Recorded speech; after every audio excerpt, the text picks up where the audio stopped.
side, and then I'll hand it over to my colleagues to provide a little bit more demonstration of the functionalities and some resources that you can use to get started.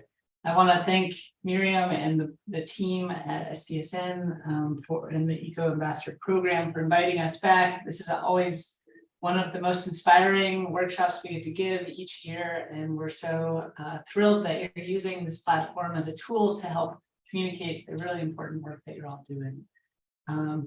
So I'm going to share my screen and get started with a very brief introduction to what is ArcGIS Story Maps and this platform that you'll be using for your final projects.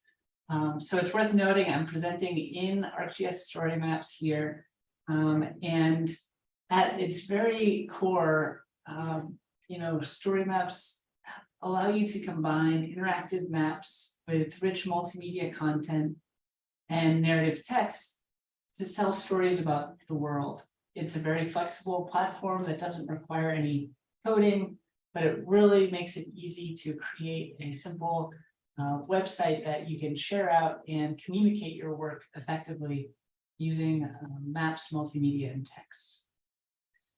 Now, one of the really helpful things is it's responsive, so it works on a variety of screen sizes, so you don't have to worry about optimizing for your particular audience.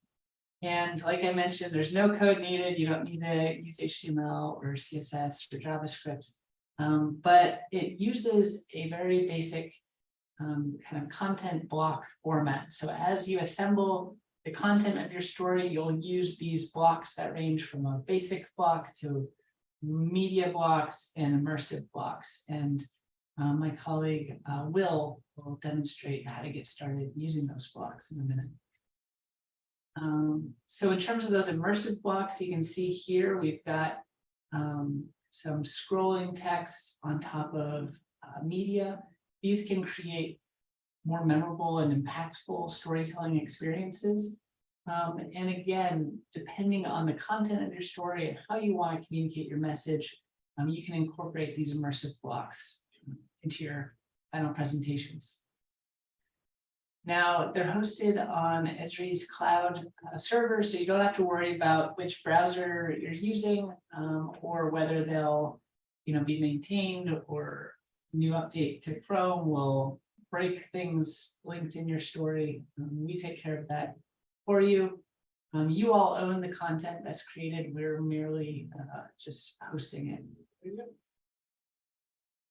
And we're seeing some really exciting growth in the numbers of stories being used. I think this Eco Ambassador Program is an example of a sort of new and innovative pattern that you all sort of have pioneered in a way, where programs are actually using ArcGIS Story Maps as integrated into a program itself as a final deliverable at the end of it. And so I think it's really exciting to see the stories that are created from these projects, but also how the folks that go through these programs integrate these tools later on throughout their careers and throughout their professional development. There's a lot of different organizations using ArcGIS Story Maps. Again, it ranges from nonprofits to government agencies and global organizations. And it's really easy to get started.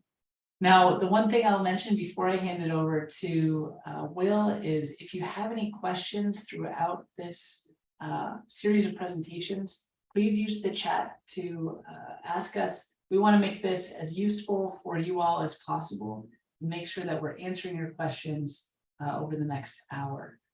So with that, I'll hand it over to Will.